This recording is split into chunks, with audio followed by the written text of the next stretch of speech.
friends, Happy New Year!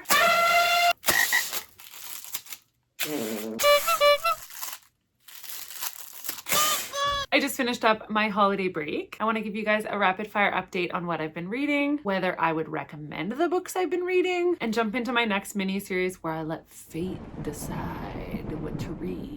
Over the course of mid-November to the end of the year, I had the chance to read a handful of books, new and old, so let me give you an update. First, I picked up Rebecca Ross's Divine Rivals. I can definitely be persuaded into TikTok trends, and I am super glad that I snagged this one. I feel like there's a lot of TikTok hype books that don't end up landing, but this was one that I feel like deserves the hype. The plot follows rival journalists Roman Kitt and Iris Winnow with the backdrop of a war with rivaling gods. It was one of my favorites of the year for sure, with its magical elements, and the romance storyline was honestly like top notch and unparalleled for my 2023 reads. I gave this one 6 stars with like a 0.5 rating for spice. It is pretty clean, closed door, and it's got more of a focus on the emotional component of the romance rather than the sexual component. On the Rebecca Ross train, my last book of 2023 was the second book in that series, Ruthless Vows. This follow-up was gorgeous. The stakes feel a little bit higher in this novel as the war inches closer and closer to Roman and Iris's hometown. As a result, I definitely found this one to be even a little bit more emotional than the first, and I also rated this one 6 stars. I'm giving out 6 stars left, right, and center. And to be honest, I think that this duology takes up ranks with duologies like Six of Crows for like near perfect duo books. Sandwiched somewhere in the middle, I got into the holiday spirit by reading It Happened One Christmas by Chantal Guertin. This one follows the main character Zoe as she travels to a small town called Chelsea in Quebec, and she's going there to follow her dreams of making a movie in this small town where she had her best childhood Christmas. She comes up against conflict with the mayor / Christmas tree farm owner / maple syrup mogul. And honestly, this book was horrible. With each page turn, I found myself embodying the plot of The Grinch if you watched it in reverse. The characters are super unlikable. The plot goes in so many jarring, unrealistic directions. And there are frankly 25 too many mentions of the main character's Ugg boots. I gave this one 1 star, and I would not recommend that you read it next Christmas. I also picked up Yumi and the Nightmare Painter by Brandon Sanderson. This is the 3rd installment in Brand Sand's secret novel projects. And at its core, it's a romance novel. It's pretty off-brand, super out of character for Brandon Sanderson. It follows 2 main characters, Yumi and Painter, from seemingly different worlds who collide and more or less inhabit one another. It's possible that my head wasn't fully screwed on as I was reading this book, but Painter is essentially a guard who patrols about and keeps nightmares at bay by drawing them. Yumi, on the other hand, has a revered position where she stacks rocks in order to commune with the spirits and bring blessings upon the people in her community. I liked this one enough, and I gave it 4 stars because I'm becoming really fond of Brandon Sanderson's writing style. But of the secret novels thus far, this one I definitely feel is the weakest in my opinion. I find some of the characters maybe a bit stilted. I'd say specifically Painter's group of friends. And it did have some awkward moments for me that felt like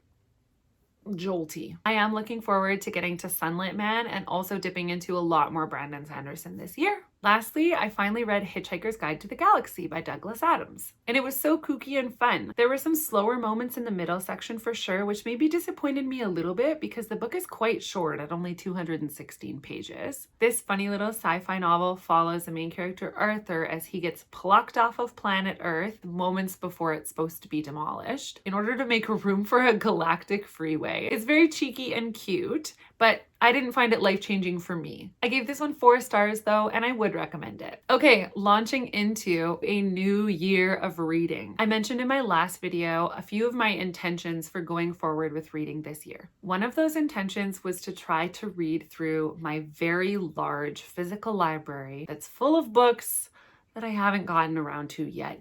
Don't judge me. In tandem with struggling with some executive dysfunction stuff as well as decision paralysis, I needed to come up with a fun way to gamify getting through my physical TBR. Which brings me to this little mini series, the d20 chooses my fate.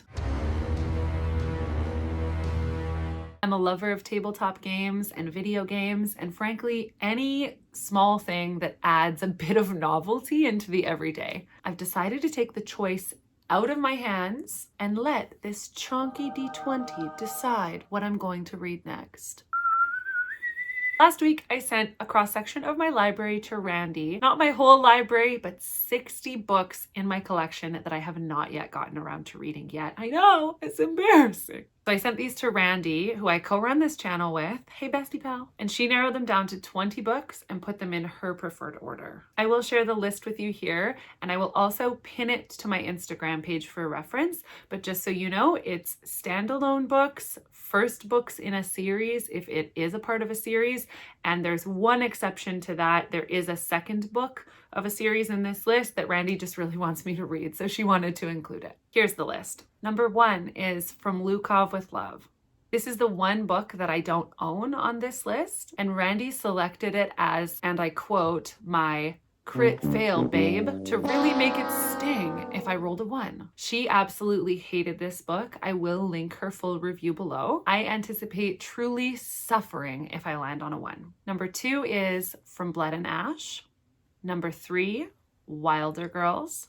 Number 4, Fourth Wing. I've been really looking forward to this one. I hope I roll a 4. Number 5, Armada. Number 6, Greenwich Park. Number 7, The Fine Print. Number 8, Welcome to Night Vale. Number 9, Where the Crawdads Sing. Number 10, Scythe.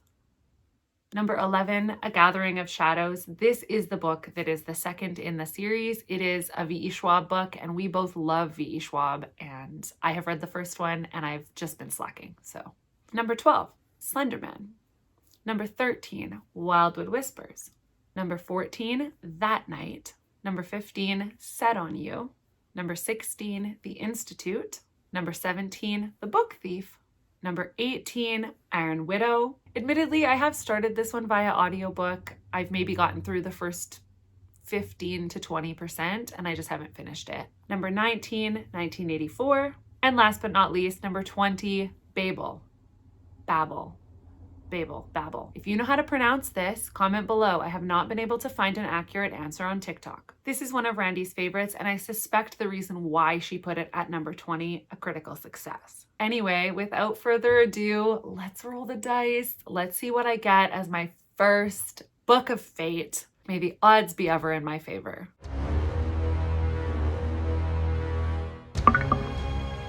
2, which means the first book that I'm reading is From Blood and Ash by Jennifer Armentrout. If you want to follow along and see how this goes for me, or if you're otherwise interested in our book reviews, consider subscribing and liking and commenting below. We love talking with you guys about books, and we're so excited for another year. Thank you so much for watching. We love you. Bye! Mwah!